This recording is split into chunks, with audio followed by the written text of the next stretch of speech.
Welcome to Amalgam Hour, the movie comic podcast. I'm Robin. And I'm Dan. What are we doing today, Dan? Tell me real quick. And I'm Dan. What are we doing today, Dan? Tell me real quick. Boom, the Suicide Squad, best film I've ever seen. We're There you reviewing go. it. Yeah. Spoilers, very, very Yes. heavy spoilers. Like, someone, I won't do this, but insert an air horn sound effect. You know? Just for everyone. Yeah. Be warned. Spoilers. Air horn sound effect, aka welcome to the Amalgam Hour. Yeah. The worst sound effect ever. Which really, truly We don't wakes do up my no day. spoilers here, okay? We ruin everything. Yeah. This isn't... These Unless aren't... we get paid by DC. Yeah. But These we're not aren't... getting paid. These aren't spoilers. They're just telling you what happened. Okay? We It's don't not count it spoilers. as... We're Don't... just going to read out the script. Exactly. Precisely. And we'll go scene by scene and dialogue by dialogue until the film's done. Yeah. And if you haven't watched Including this... post-credit scenes. Yeah. And if you haven't watched this show before, we tend to go character by character, and that's what we'll be doing. And then we'll talk about... Yeah, that's our new structure to movie reviews. Yeah. Clean, Instead simple. of a mess. And then we'll talk about the film in the middle, and then talk about how we feel about it at the end. There you go. But there's 507 characters in this film. Yeah. So that just might be the entire Amalgam Hour, you know. So, no more dilly-dallying. We're already 1.5 minutes in. Oh my god. We're Dan, kicking quick go. this off, with a Weasel. I love Weasel. Weasel. He's the best character. He is literally He's what insane. a cartoon is like, brung to life. You know? Yeah. It's mad how they did Apart it. from, he killed 27 children. Yeah, that's a bit of a madness. But like... And now the cult of Maltese orphanage has a very major problem. Yeah. Okay, let's just talk about it. For one, the CGI looks really good in this film. So Weasel doesn't stand out at all. Yeah. His design stands James out, Gunn. obviously. By the way, James Gunn is incredible at making me care about the stupidest things. Yeah, literally. It's so He made done. me care about a talking raccoon, a talking tree, an absolute mess of a weasel. It's nothing but fun. We only get a small amount of it, but it's all physical comedy. It just adds to the punch. It has to be physical comedy. You can't Exactly. speak. But that's where not a lot of the other characters embody physical comedy. You know? Yeah. So is this that whatever that is, whether it be a werewolf just or a this man dog? existing. Exactly. He's a weasel. Oh, where's his? I want a prequel origin movie. Yeah, I want to see him killing 27 children. Yeah. Okay. We might as well talk about it now. He dies at the first 30 seconds, and I almost cried. Swear down. I almost cried. And then, obviously, he comes back at the end, then does the funniest walk I've ever seen in my life. And just the idea of Amanda Waller not checking if he can swim. And the shot of him just in the water on top of the surface, just spiraling out of control. And the noises he make. I've been doing this since we watched it, Dan, haven't I? The Weasel noise. Yeah. I won't do it now for my own personal dignity. No, do it now. No. We need comedy, do it. But the eye bulging as well. When he sat on the plane or whatever, and his eyes just bulge out. So yes, stupidest character in this film. Do I want to see him in the sequel? Yes. Next character. Next character. Not as stupid, but okay. Blackguard. Who? Pete Davidson. Who? Okay, I know Pete Davidson. Yep. Yeah. Man who dies. The first person to die. He does 3 things. Thinks Weasel's a werewolf, puts toilet paper next to Idris Elba's character, and then gets shot in the face. That's all he does. He is the reason that 90% of this cast is dead. Yep, and that's exactly what the Suicide Squad is. A bunch of shit people who would definitely do that to each other. And that, by the way, perfectly sets up the tone. Him going, hey, I'm out here, so that's comedy. Oh, stupid, bunch of evil people. And he gets shot in the face. Okay, we know. Go. We understand. His face is gone. And it's the most shocking thing in the film, and I loved it. Yeah. Next character. Yeah, that's what we can say about him. Yeah, he's in nothing barely else. in it. Yeah, TDK, the detachable kid. For one, I love that actor, and he was going to play Wonder Man in Marvel. He was going to appear in Guardians of the Galaxy 2 and WandaVision, but he got cut. Can't believe it. Also, it's going to be Guardians 2, so James Gunn said you could be the detachable kid. For one, funny use of that character, because he doesn't have a character. He barely says 2 lines. But the way his one hand smacks a guy, and it's the most limp dick supervillain I'd ever seen, was so funny. There's no muscle in those hits. Yeah, because, and I think I realised why. Because he doesn't have the body to back up the punch. No. Because if you punch someone, your fist isn't hurting them. It's the entire body forcing the power into your face, you know? So he just a bunch of meat slaps just on a guy's head and tries to take the gun. Doesn't work. And then they just shoot him. Good. Because that, to be fair... They don't shoot him. They shoot his arms and he's just crying on the floor. But I'm glad they got rid of him quickly because you can only do that joke once. You know? Yeah. It wouldn't be very interesting than that. But I would have liked to see him be through the entire film. Not having any character, but then just what his powers may be able to do. It would have been fun to see. Stupid guy who for some reason makes it. Yeah, but it's like that scene with Starro and stuff. He could perhaps take the starfish off their face, or he would be good at planting the bombs around the place, you know? There's some interesting stuff he could have done, but now they just shot him, so you know. I'm okay with that. Yeah. And you get a nice joke with Rick Flag saying he didn't pick the team. Yeah. Which, to be fair, he didn't, so that's Amanda Waller's fault, not his. He never gets a choice, he just shows up at work. Yeah. Okay, next character. Javelin. Who? Okay. Don't care. His Javelin has more of a character arc than him. Exactly. I don't care about the little romance they had with Harley Quinn for 0.2 of a second. They had a funny line where it said, "You're American, you all love accents," and it's just the look on Harley's face realizing that, oh shit, yeah. And then just giving her Javelin doesn't do anything except from give Harley Quinn a little bit of characterization and motivation within this film. Because other than that, there's not a lot of other motivation in this film except from kill bad guy, stop bad guy, and that's it. Except from Idris Elba's character, but we'll get on to it. He gets shot to hell. To be fair, who the hell is Javelin? I never even heard of him. I have no idea. I've heard of TDK. Heard of Mongal. Never heard of no Javelin. I'd be surprised if they made him up. They definitely haven't, because James Gunn wouldn't do that. He would just find someone good enough for the role, you know? But I still find it incredibly funny. This is the definition of B-Tech team. And I appreciate that. They put so much effort into the outfits, though. That's true. For these characters. And we should talk about that probably some later, but we probably won't because we'll forget. But the outfits in this looks great. This film looks amazing visually. Both the CGI, the outfits, and all the scenery and stuff. Go on, next character. Who's my next favourite character, Dan? Mongal. Oh my god, I love that orange person. Had one line, and it was as she ran towards a helicopter. That was it.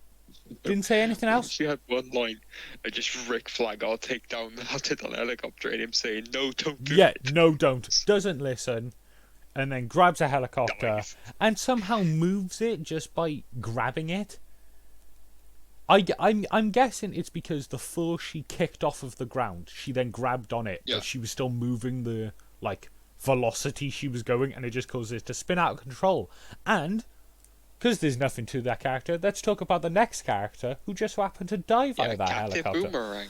Bro, he got because it hit the tree first and he got splintered to all hell. I was like, oh, he may be able to recover, and then you just watch an explosion take him out.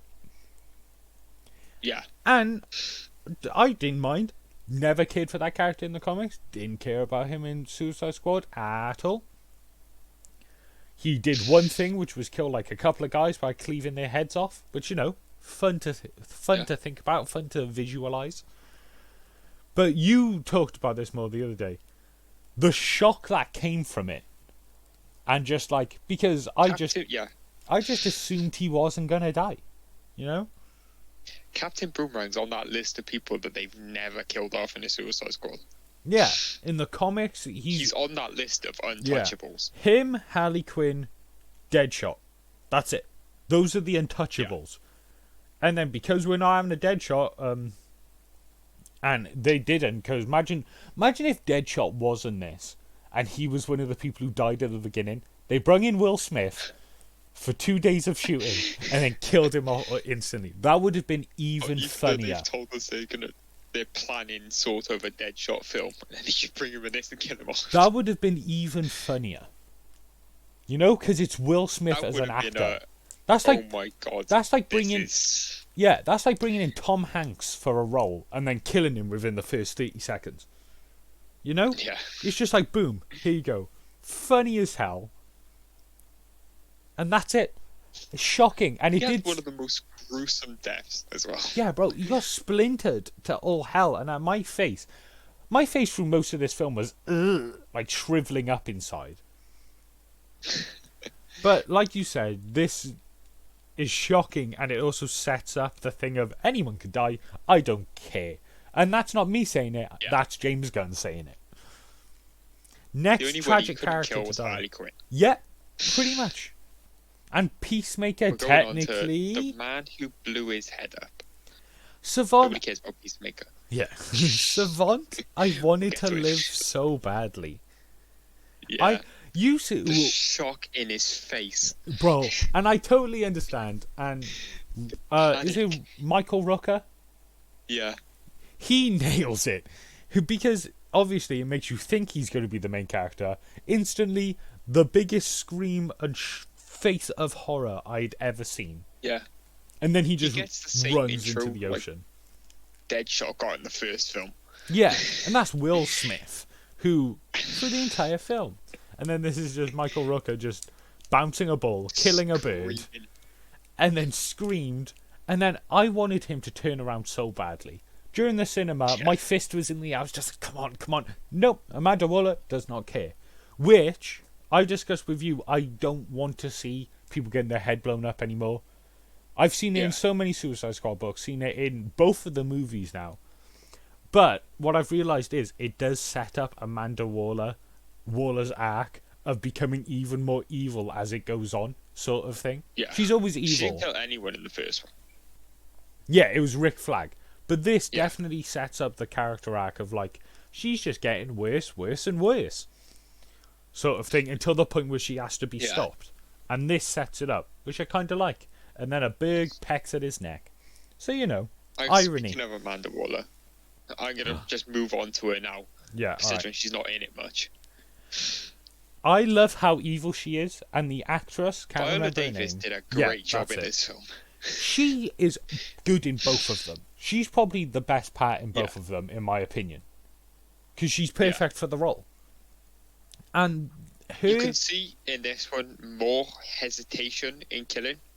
Yeah, but that makes it even more human for me, but also makes her more evil. She's human enough to hesitate, but not human enough to not press the button. You know? Yeah, because the last one, what was it? Well, she spent most of the film kidnapped. Exactly. But it was she didn't do anything. Escape. There was no warning. It was just dead. Yeah. This one is Amanda Waller screaming. Yeah. Just screaming. As loud as she possibly can. She's probably in like 3 minutes of screen time, and she screams through the entire thing, and it's great. And it also shows her relationship with her group. Let's talk about the group as well while we're here. They're funny as how they do betting around, and they've got an entire system on how to do it. I know, Amanda Waller comes in, they all play it off instantly, and then as soon as one dies, they all share the money around really sneaky. It's fun, really giving character to these nobodies, which sets up the Peacemaker show, as we talked about the other day. And it's also fun to compare her to the group, and it makes so much sense why they would just knock her ass out. And and you know she was one step away at that ending from shooting them all. Just the look she gives them all. Yeah, I was you know, like in the first film where she just murders all the staff. Exactly. I was expecting that. In the first film, in the bad film, she kills them all. In this film, she has a grudge. She makes them go on a bad mission. She gives them evil looks because she's not a monster, but she is. Do you get what I mean? And everyone in that room is scared of her, and I love it. Yeah. Like, no matter what you do, Suicide Squad based, she is always the second or third antagonist. Just the entire time. Yeah. You know? Which is great. Just at any moment she can kill off one of the main characters. I would love to see... Like, we'll speak about this at the end, but she's perfect for Amanda Waller. Never recast her. Put her in as many films as you can. You know? Yeah. She's going to be in every Suicide Squad. Any of it. Yeah. And she should. She doesn't have to be there if Argus is involved slightly, but... Yeah, but then Suicide Squad, she has to be there. But then I would rather have her because she has such character, and with that actress as well, it gives so much life to them instead of whatever. She has screen presence. I thought you said scream presence, and I was about to agree with you on both terms. Next character, Dan. Does this character live or die? Who knows? Well, we're off for that squad that all died on the beach now. The Massacre. Yeah. Okay. So, he may be a slight villain, but he does help the heroes a bit. But the Thinker. The Thinker. He is like... We'll talk about the villains later and how bad they are. The Thinker is barely an antagonist, only in screen presence alone, sort of. But he's a fun one, because I'm literally looking at a poster I have on my wall of Peter Capaldi's face. So trust me when I say I love Peter Capaldi. He gives... the only thing I wish he had more screen time. Better, like, some really hard, funny lines. Because he didn't have many, funny lines in my opinion. It was more...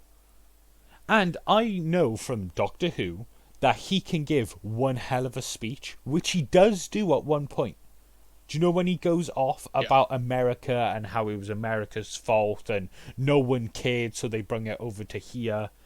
I wish I see more of that with this character, but I'm so happy to see Peter Capaldi in a superhero film, because it's probably the only chance I'll ever get. And his relationship with a starfish, is so weird. How he's just... Yeah, but he's dead. And, they don't even talk about his power at all. They're just like, oh yeah, he's really smart. And he's just got this shit on his head the entire time. And no one ever points it out. No one ever looks at him funny. And that's great. That's funny in a type of way you think about it when you get home. Yeah. And you're like, oh yeah, that's stupid. I think a missed opportunity, I think, with the Thinker is just him meeting King Shark for the first time. Because he gets on that bus with him, and it just cuts away. There's nothing. I'd just love to see him get on that bus and just crap his pants with this shark in the back. Or instantly get along, or try and experiment on him. Because he's seen worse things, like Starro, you know? So it would have been interesting. Yeah. And the only problem I have with him, great character, great use of him, quick, simple death, easy, no one cares about the character, you can use him whatsoever. Exactly. Gruesome death, sure, sticks in your mind. I just would have liked more of him. That's it. Yeah. That's all I care about. Next character then. Next character. Rick Flag. The only time, whether it's comics or the last movie, that I've ever cared about Rick Flag is when he's talking to Idris Elba's character. He's just talking with the whole team. And I do really like his relationship with Harley Quinn in this.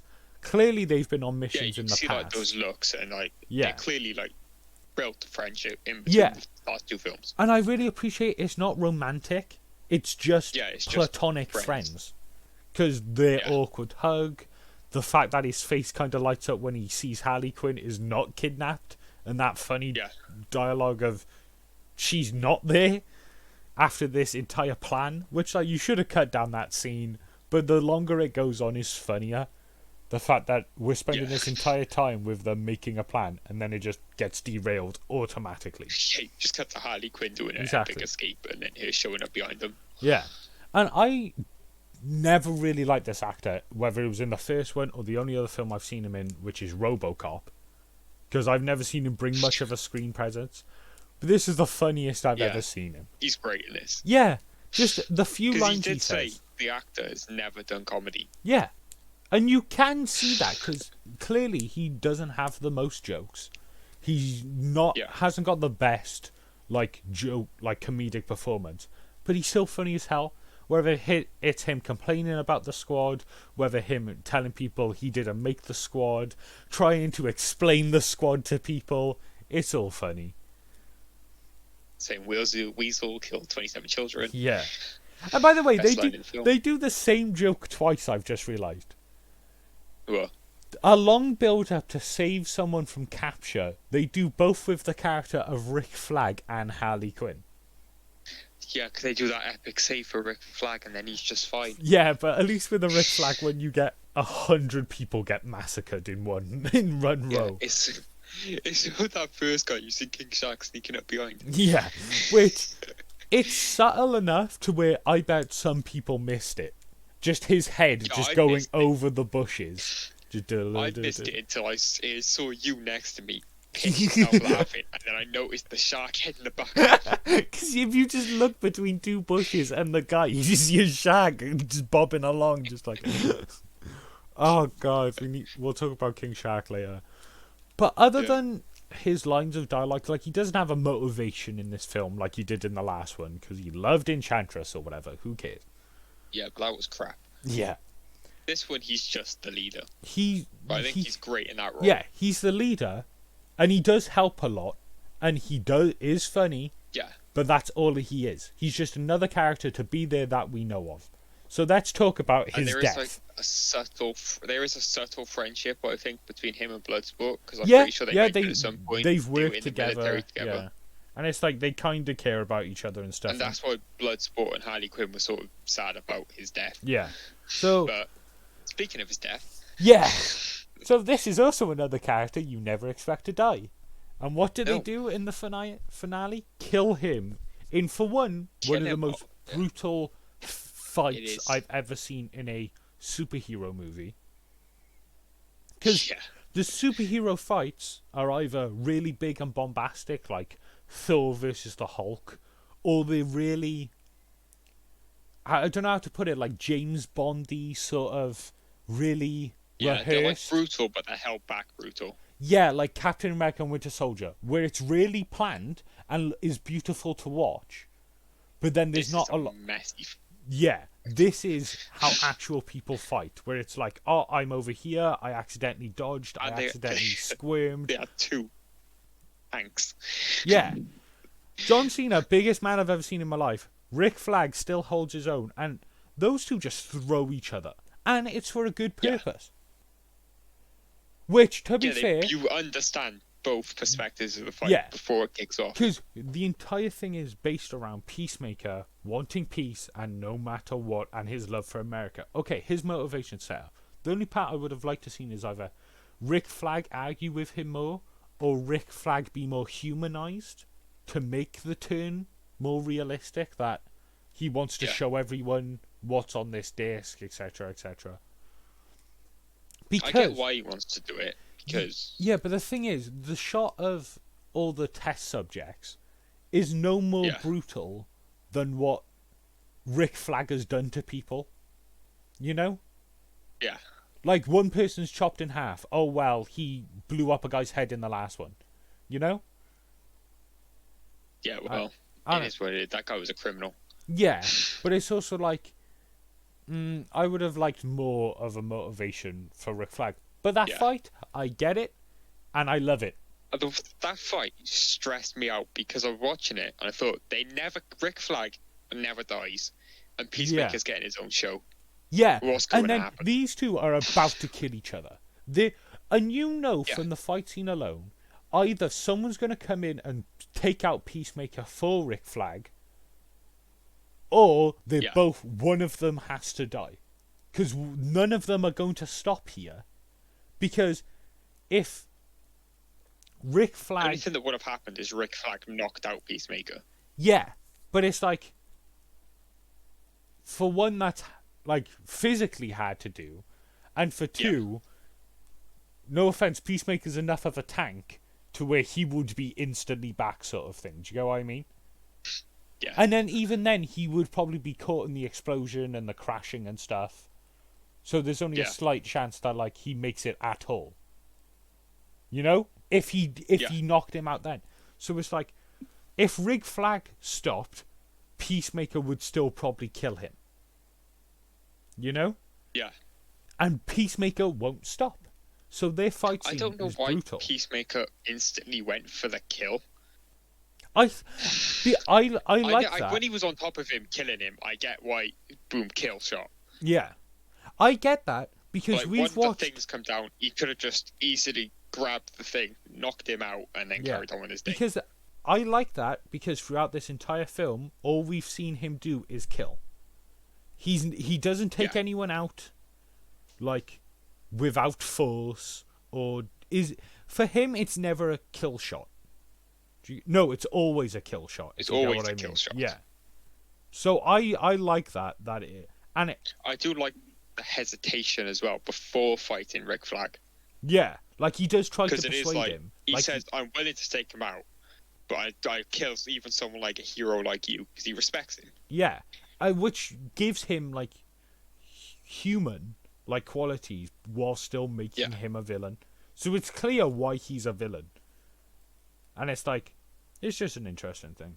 And that fight, memorable as all hell, and then just that final shot of his beaten hat, and then Rick Flag just makes fun of Peacemaker. Perfect way to go out. Because Peacemaker's a little bitch. They had to show the heart get stabbed. Yeah, just to prove to you, no, he is dead. Yeah. There's no way we're bringing him back in a sequel, or there's going to be a post-credit scene where they say he's not actually dead like you hoped, Dan. I did think when they said it was the post-credit scene, I thought, wait a minute, this is Rick Flag. Exactly, and that's the point, because they said, oh yeah, we were able to patch up his hat and stuff to make you think it was Rick Flag. But nope, James Gunn just wanted to mess with you. Then it turns around and it's John Cena.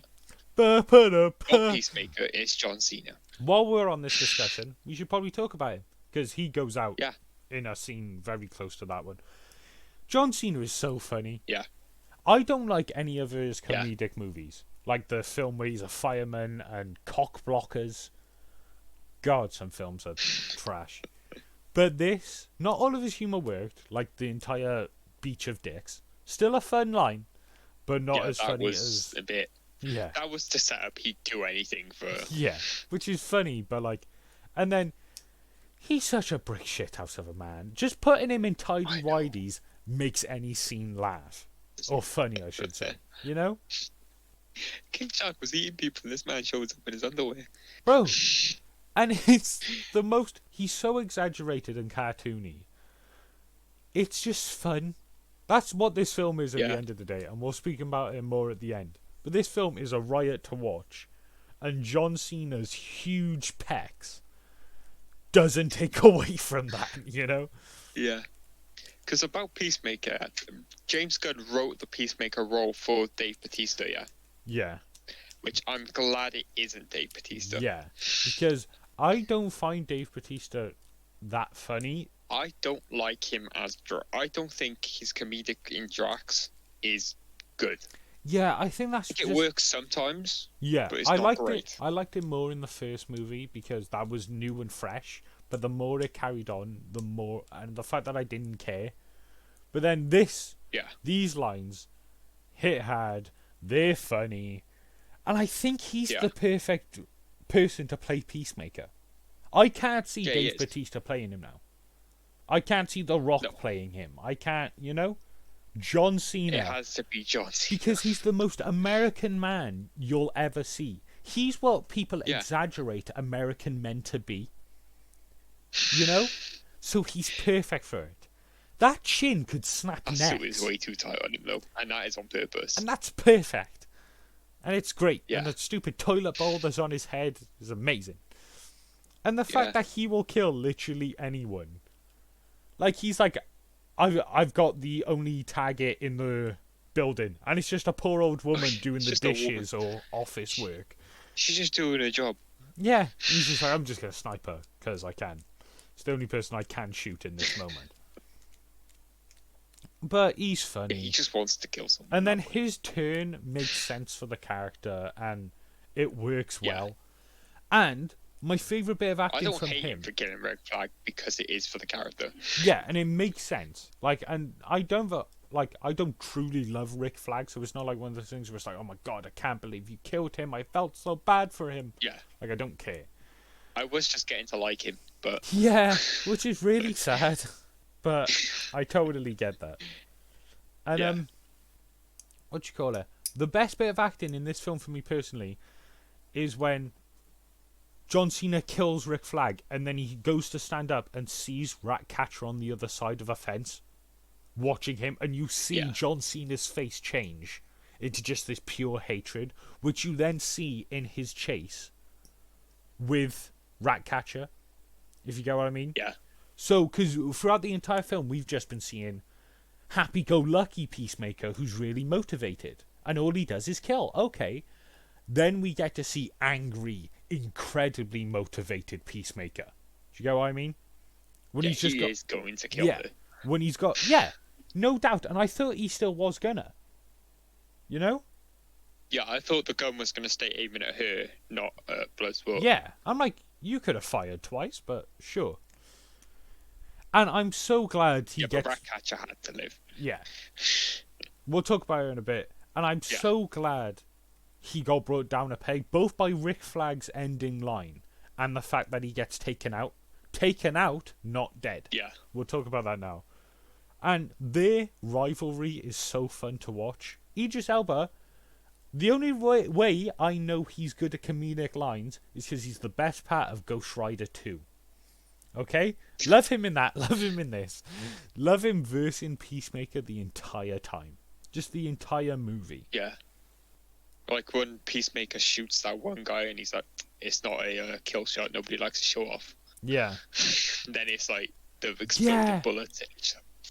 Oh, he's right. That was cool. Fuck. Okay. And then we'll obviously talk about it now. You get made to think he's dead, and guess what? He isn't. Post-credit scene. Yeah, the Weasel reveal returns in Peacemaker, which I really want to watch his show now. These two characters you think are dead are not dead. They're not. And I can't wait to... Well, I hope to watch his show. Yeah, because we don't know how we're watching over here. But... It's both on HBO Max, and that's trash. But... Yeah. Now that I know he's truly funny, and what James Gunn wants to do with the Suicide Squad, I can't wait for that show. You just want to see him in his tighty whities again. I really do. It's a scene you've got saved on your phone. And there's one thing that I like about his character. He spices it up a bit. Because yes, he uses a gun, but he also is a hand-to-hand combatant, both with the fight with Rick Flag and the axe he uses in the scene to take out all the military or the rebellion troops. Yeah, we think it's military, but it's rebellion troops, And it just adds a lot to him compared to Ratcatcher or Polka Dot Man or Bloodsport, is it? Yeah. Yeah. So there you go. If you got nothing else to say, next character. No. Well, we spoke about Bloodsport quite a bit, so we'll just do Bloodsport now. My favourite character. Which, to be fair, Yeah. I don't care a lot about the characters in this. Because none of them speak to me a lot. Either motivations, backstory-wise. Yeah. It's all comedic for me. The only reason.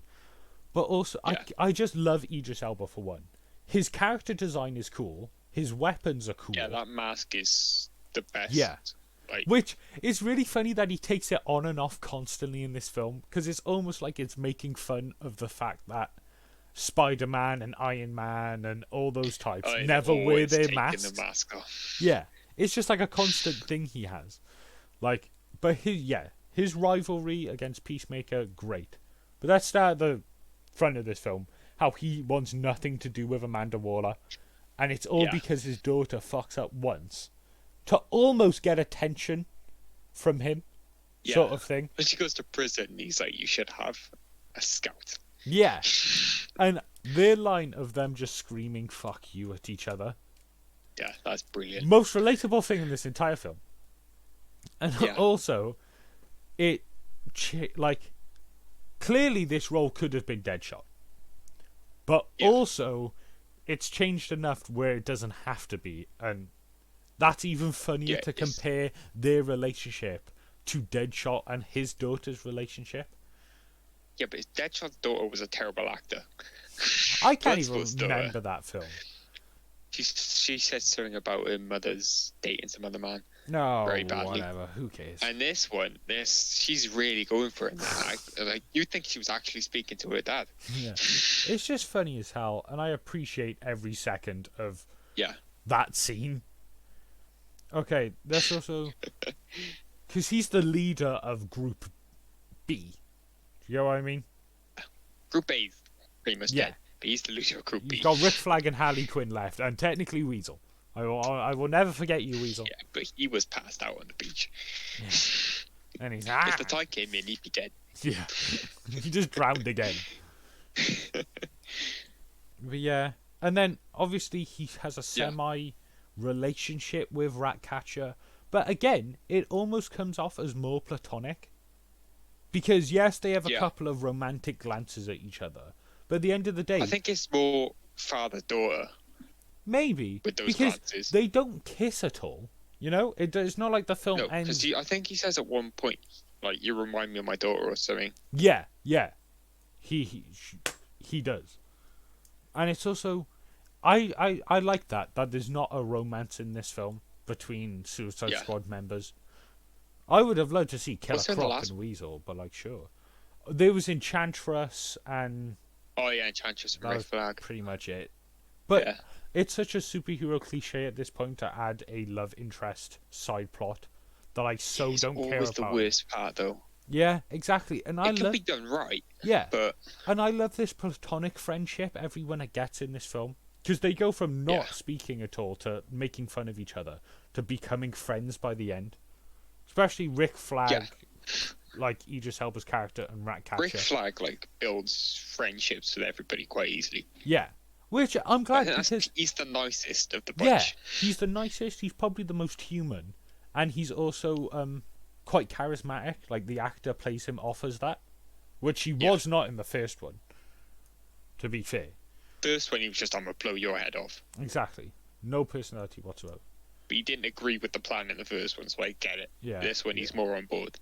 Yeah, but he's still panicked, and it's just him trying to get through it. He's almost like improvising this entire mission because he has to. But it all went bad. Yeah, immediately. Okay, back to Bloodsport. What else, Dan? What else? I like at the end fight when he's just going through all his weapons. Yeah. And it's not played like the first one, where it's a bunch of everyone's nameless, obviously, the entire crowd, but it's not just hordes and hordes. It's like they actually all do something, and they do the thing of, which CinemaSins would love, they don't all attack him one at a time. They start piling on him at one point, and he has to use all of his might. Overwhelmed. Yeah, which I love to see, and he uses everything in his arsenal to try and survive. Like, every time he gets like a melee weapon, he kills a couple, but then his arm gets overwhelmed and he drops it. Yeah, which is very realistic, and also you feel for the character in that moment, and it builds tension. Because then he's tapping all his stuff, trying to find his weapons, and then he just tanks through it because he's just motivated and strong. And I can't remember what he does. Is to like save Ratcatcher or just save himself, but it's something like you feel for in that moment, and it's more fun than every fighting scene in the first one, the first Suicide Squad, which I love. And then he doesn't. He's the most relatable character. Yeah, definitely. He doesn't kill the big bad in the end, which I like. He's not the one. Like, he attempts to, but he's not the one. He causes a distraction. He's the one who fires that first shot. But he's not. It's not like, he's the main character, therefore he kills the big bad in the end. Yeah. No, because the first one, Deadshot has to fire the bullets. But his motivation is not to kill. Like, Do you get what I mean? He's not like, oh, Yeah. I need to kill him so badly. You know? It's just... He's there for his daughter. Yeah. For him, it's survive a lot. Which I'm glad. And then this most relatable thing to me and me personally, his fear of rats. Oh, the rats. So funny because he's on a team with Ratcatcher. And yet again, it's the thing of, did you know he was scared of rats? And then everyone in the HQ is like, no. Nobody does any research into anybody. Which is so funny. But then I also totally get it. Because I personally don't like rats at all. Probably one of the animals I'm most like scared of. Because they're gross. And then, so in scenes where they're just swarming over him and swarming around him and laying on him and everything, I feel for him the exact amount. Yeah. Because I'm like, I think I'd throw up as well. When they're all just covering him and he's just screaming, just covering himself, just like, help me. It's so funny. And I'm glad. I honestly thought you were going to say the moments where he's just, oh, for fuck's sake. Yeah. When he's like, what are you doing? What are you doing? As she's twisting the wand to stop Killer Shark, and then they all swarm in, and he's just, ah! It's like, oh no. And my favourite character is Sebastian. He has a little touching moment with him at the end, which I would not do. I would have kicked that thing as soon as it laid on me. Yeah, but you love Sebastian. Yeah. Alright. If it was any of the other rats, you'd have just gripped it and launched it. Yeah, but this one had a little coat on, so I appreciate it. Yeah. Okay, next character. Who else we got to talk about? We spoke about Ratcatcher a bit in Bloodsport, so let's do Ratcatcher. Alright, Ratcatcher. I don't care much Just the about heart of the her. story, I'd say. Yeah, but that's the thing. I don't care a lot about her. Because I practically dozed off when she was telling her backstory. Because I so don't care about origins anymore. I turned to you and said Bloodsport has just stopped listening. Yeah, which I was like, huh? We're still watching a film? I should have went for a toilet when they started speaking. But like, I think that's my personal problem. I hate origins and I don't care about your backstory and why you're here. Because yeah, but if it wasn't there would have been no Taika Waititi in this film. That's true. Just a random ass cameo who's in 3 shots I think with he one line. voiced Starro as well. Yeah. But that's the thing, he doesn't have a voice. Starro doesn't have a voice. If you notice, anytime one of the puppets speaks, it's the person's voice. So when it's Starro on a woman, it's a woman's voice. When it's like, do you get what I mean? When it's on another dude, there's an accent. The only time he does genuinely speak is when he's killing the Thinker. Oh yeah, probably. It may be in his head or whatever. But you know. Yeah. Yeah, I didn't care for Ratcatcher. Fun power, unique, added to like Bloodsport. She is the one who saves the day. That's true. And it's like a big moment because up until that point she like attacks one guard with her rat powers, takes out one camera with her rat powers, and stops Killer Shark from eating her. It's so funny that she just sleeps through everything. Character, she's just such a I deep appreciate sleeper. And it's a funny line to keep, funny thing to keep coming over and over and over again. Because in the end, she almost becomes like the second leader to the group once Rick Flag dies, you know? Because she's the one in the car, to save them. Oh yeah, we need to speak about that moment as well. Funniest thing in this entire film is just Idris Elba talking about how to kill shot one person, and then Peacemaker going on one, and then all 3 of them kill 3 guards all at the same time. And then Bloodsport's line of, I don't even smoke. He's like, he's just like, oh, funny ass line, great scene. Going through the his big buff arm. Can't reach the wheel. Yeah.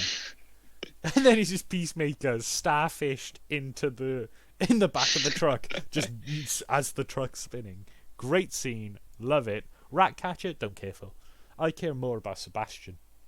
Not gonna lie. Yeah, Sebastian. I'll probably care more for Ratcatcher because of Sebastian. Yeah. And her relationship with Killer Shark as well, because she instantly realizes none of them are friends, but it's gives them a big hug. Yeah, and their relationship's fun. I would have loved to see Killer Shark be more protective over her. My only friend. And it's anyone ever tries to touch it, he just eats them. You know? Yeah, when Peacemaker's got a gun to her head. King Shark comes in and munches him. Yeah, it's out of nowhere. My friend takes off his head. No, because he made a nice little like Peacemaker toy out of the bomb. Oh, that's true. That's true. Oh, he's so cute, and it's funny to. We're not on King Shark yet. What? That's true. That's true. We're That's not on true. King Shark yet. Okay, We'll rat leave him cat. till last. I was Best talking about no. The rat is so cute. I hate rats, but I sorry. love its little wave. That's it. We go on to Killer In the Shack now. prison at the start when he waves, he's like, I'm not waving to that. Yeah, I'm not waving back. And then doesn't he do it to the Thinker as well? It's like, is that rat waving at me? Like, no, I can't remember who it is, but it's someone tries it's to the wave at Thinker, again. and he's like, is that rat waving? Yeah, funny as hell. Now let's go on to King Shack. No, we're on Polka Dot Man. We're talking about King Shack. Best character in the Let's film. do King Shark. I love him. I give him a big hug too. Because it both has physical humor with him being so huge and him sneaking up on a guy. It has the goriest kills of him tearing a guy in half, eating a guy whole, taking a guy's head off. Yeah. And then he also has some of the It's best when he lines. eats guys and he just goes nom nom. Yeah, nom nom nom. And then he has the best lines, and it's funny that I was going to call him cute because he's played by Sylvester Stallone. Totally didn't need to be. Yeah. Didn't add much to the role because it was more the writing that made him funny. But he's so dumb and funny. Hand. Just hand. Bird. They're all going for this like insane plan to get Harley Yeah. Quinn out. He just goes in the com. Bro. Reflect, stay off the line. He knows you're not going to say it. He is definitely the best character in this entire film. Yeah. Hands It's when down. he's going to those fish and he's like, new friends. Yeah. And I feel the most bad for him when he gets eaten by them. Then he falls out the building. Then he got shot 1,002 times. Which Yeah. clearly shows why he's the tank character in this group. They start off the film by just King Shark is the strongest one of you all. Exactly. And that's because we're kind of running out of time here because we've already been talking for 50 minutes about the numerous amount of characters. Quickly. Too many characters. Yeah. Quickly, Polka Dot Man. Yeah. He's so awkward and insane. Yeah. And the only thing I care about is every time they shown his vision that everyone is his mum. And I didn't care. Yeah, I didn't care about his backstory that, it was a dimensional experiment, except from the part where you see from his point of view, and you see Killer Shark with a mum's head. There's a horrifying imagery, he's got like the huge tits out and yeah. And then the fact that he gets like grotesque, and him just saying it's like acne and he's got a rash every single time, then him just throwing up. And Idris Elba just looking at him on the floor, just like, what the hell is this team? Yeah, that's disgusting. Which I totally I'm get. a superhero. Murdered. And then dead. As soon as we seen him turn, we both went, uh-oh. Because we knew what he was like, happening. I'm a superhero. And then he turned, looked at Bloodsport, and the camera panned out. Yeah, it's like, no, you're dead, mate. Automatically. To be fair... He did do a critical blow to Starro in the end. Yeah. But... And it's like, he does kill a lot of people and help them out a lot, because his power's like fun, Bernie Alive-y polka dots. But he also fucks up the plan, because the one part in this film I like is that in one scene, an entire 10-minute scene carries out, and you see the explosion go off, and then you go back 10 minutes to see the explosion, how it builds up to that point. You know? With him accidentally setting them all off. And I like that Harley saves him in that scene. You know? Yeah. Bit of character. Then they have a whole argument about who Milton is. Yeah. Well, let's talk about my favourite character, Milton. I love that. Idris Elba. And Idris Elba's like, why was he still here? Which I was like that as well. He was like, he was really trying to help. And he's like, Polka Dot Man, shut up. No one cares. And he dances like Baron Zemo. So I want to see a Baron Zemo / Polka Dot Man dance. Yeah. Polka Dot, talking about Milton. Yeah, no, like dance battle, you know? Yeah. I still want a King Shark just to randomly walk into that bar. Yeah. To start dancing with him. There you go. Now let's talk about the actual film as a whole. We've already missed Harley Quinn, one of the big characters, and we missed her. She's not in it a lot, and I don't care about her at all. So it's clear why I missed this her. one. Yeah. From definitely everything she's appeared in, both the comedic humor, and it's the most I've seen Harley Quinn in her, if you get what I mean. From her being totally insane by shooting that dude because one red flag, just shoot him through the chest. And her tanking a taser. It's great stuff, but and she not has a great action sequence to herself. Yeah, definitely. Which, let's talk about that now. The Gore. It's a superhero film actually made for adults. I like it. I appreciate it. It's not PG-13. It's not whatever the hell. It's not Universal. You know? This film would have sucked if it was PG-13. It would have. It honestly would have. Because you wouldn't have seen King Shark eat anybody. You wouldn't have had, like... You couldn't see Polka Dot Man kill. You couldn't see all the headshots. You couldn't see the interesting ways of killing people. You know? And you couldn't see that man when he got his cock out and then got shot in the face by Peacemaker. Exactly. It wouldn't be that funny. But because it's gory, it's great. This is what Guardians of the Galaxy would have been if it had not a PG-13 rating, you know? Would have been great. Yeah. But I'm glad he got to show off, like, his interesting ways of killing people. Would have loved to seen this in Scooby-Doo 1 and 2, but, like, you know, we move. Just a ghost, just boom, heads off. By the way, Scooby-Doo 2, still my favourite James Gunn film. So, you know, we move. No, I reckon it's this one. No, this is second. Then followed Scooby-Doo 1. And then Guardians of the Galaxy just sort of... That's the only... over there. That's your top 5 James Gunn film, because there's only 5 James Gunn films you've seen. Yeah, that's true. I have only seen 5. But, you know, we move. This film... People who don't know me, I don't laugh at a lot. Because I'm so egotistical, I don't find anything funny. Except myself. So, I don't usually like watching comedies. But there was just such a good mix of humour. I couldn't help but laugh. And the scenarios and the good line delivery. Because there was definitely jokes where... the whole way through. Yeah, but there was definitely jokes where I didn't laugh. There were some visuals where I didn't laugh. Land. But I'm like, I bet for some people, they did land. And some jokes I found funny. Some other people didn't, you know?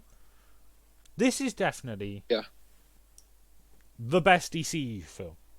I've only watched 1 or 2. I've seen them all, and this is the great. This is by far, I had the most fun watching this one. I've watched Shazam and BVS and half of Man of Steel, and this is my favourite.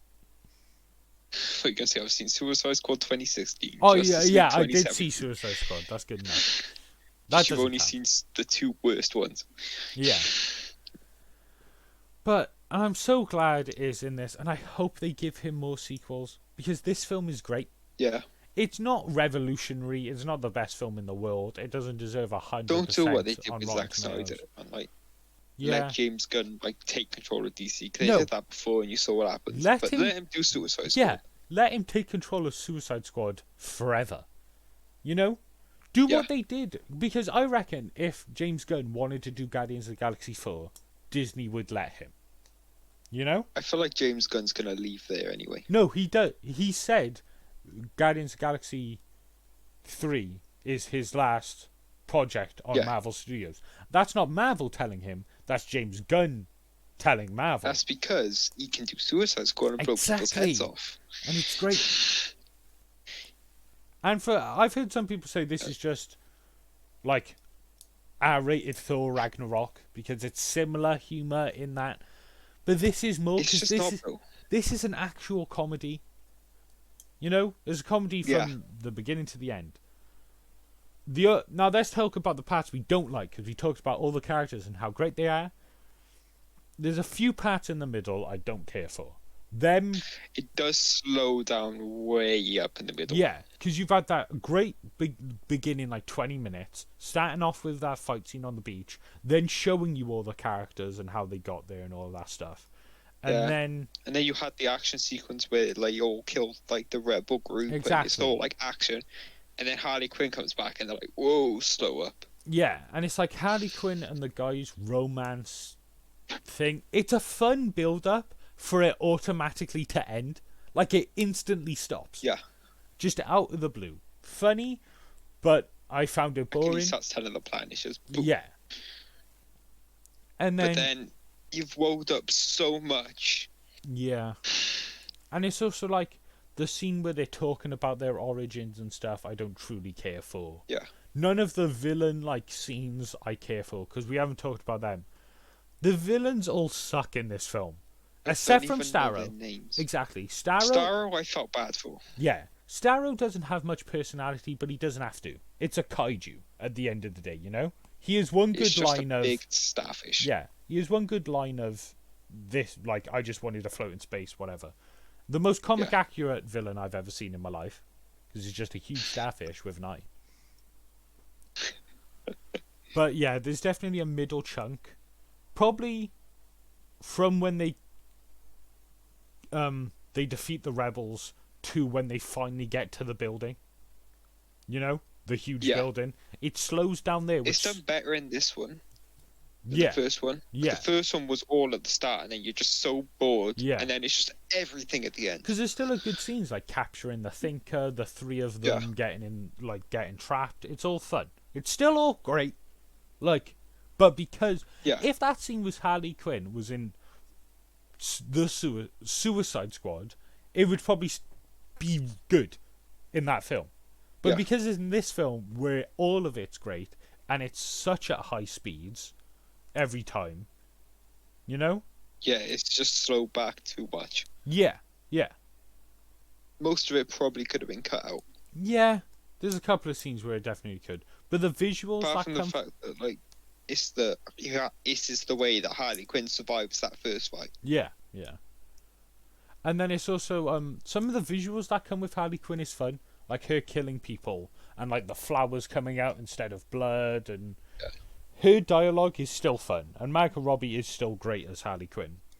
Definitely perfect for the role. Similar with Amanda Waller and like Rick Flag and Peacemaker. Yeah, they're all great as their characters.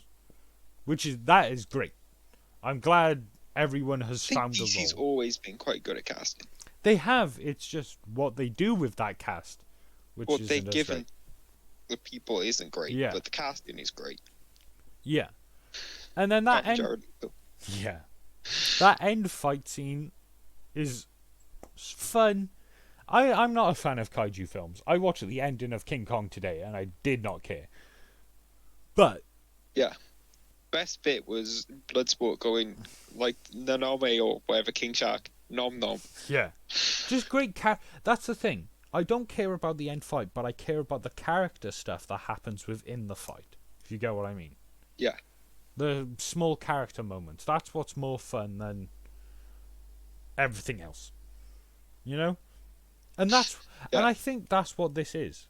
It's not a like action film. Yeah, technically it's a superhero film, whatever. But it's a comedy. Yeah, it's a character comedic film, and that's it. That's all you need. Yeah. And James Gunn aced it. Exactly. James Gunn's aced it, though.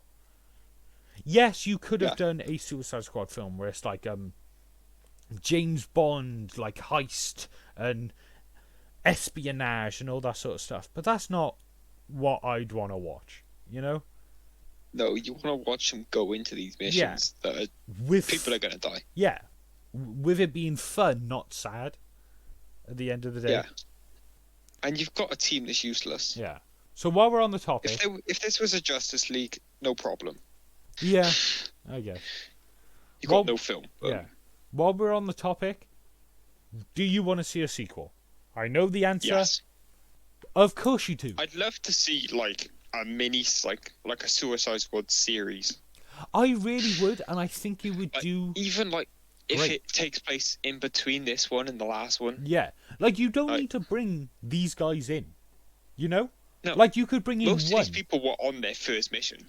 Yeah. I would love to see... Captain Boomerang and Harley Quinn. this is what I'm suggesting. Suicide Squad 2, the Suicide Squad 2. Yeah. These characters, these guys, Yeah. and a few more, obviously. Weasel back. I want Kite Man on the team. I want whoever the hell else, you know? I want people with interesting powers. Because a lot of these guys are just shooty, bang, bang, martial arts, whatever. Yeah, because when they say Amanda Waller's like, oh, I picked you all out for your unique abilities. Yeah, and then Bloodsport and Peacemaker just look at each other like... Yeah, and she literally says the line, he can turn anything into a deadly weapon. The exact line she says about Bloodsport, Peacemaker, Savant, and I'm pretty sure she says that about characters in the first film as well. Which is funny as hell. That's why I'd want like Polka Dot Man, Ratcatcher, and King Shark are all fun. You know? That's why I'd like to see more... Everybody's fun. Yeah. And I'd love to see more superpowers in the next one for James Gunn to play with. Yeah. This is what I'm suggesting, yeah? The Suicide Squad 2 comes out. They do a show, James Gunn directed, that's a Suicide Squad show. You know? Yeah. Or call it Task Force-esque, or call it... This is what you call it. Yeah, call it like Task Force X or something. Call it Suicide Squad 0.5 and make it be a prequel to the sequel. Yeah. You know? So then that's where you bring in Kite Man for the first time. That's a bunch of this stuff. And it's just fun. And it's like, it would be so good if you get an entire team like this. And they all live... And another problem we had with this film... Characters only died at the beginning and end. There was none in the middle. Suicide Squad, the show, every episode, 1 or 2 people die. You know? Someone die every episode. Exactly. But then if it was a show, I feel like it'd be different missions most episodes. That's the thing. I feel like James Gunn would work better if it's a long running. Do you get what I mean? I get you could do other missions and that could be fun. Like every episode's really episodic with missions and the only thing that overlaps I'd are the love to characters. see an episode where they try a mission with a team and everybody dies and the mission fails and she has to send in a new team to do it again. That's what that show could be. If you follow a bunch of characters and in the last episode the big mission fails and the Suicide Squad 2 is doing that mission over. Or Kite Man is on the team in this show, yeah? Everyone dies except Kite Man, and Kite Man is traumatized from it, and then he's forced to be in the Suicide Squad 2. He's forced to give it a second shot. Yeah, that would be great. That's where you bring in Weasel, and if he dies there, and that's where he dies from trauma. Yeah. He's the guy who panics at the end of the film and gets his head blown up. I would love to see a sequel and a trilogy and a quadrilogy. Just keep it going. You can keep it going because forever. it could. Because it doesn't have to follow. You've got so many Z-list DC villains that are never going to be used. And every film could be wildly different. You know? Yeah. Weasel should die at the start of every one and then just wake up at the end. That would be funny as all hell. But every film is just him dying. They found out some weakness that nobody knew about and he just dies and then comes back. Yeah. So definitely we both want to see a sequel because it would be perfect. Yeah.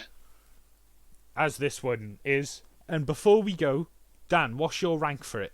On our ranking system, which you can see on videos like ranking Batman villains and ranking street level Marvel events. What's your rank, Dan? It's got to be right at the top.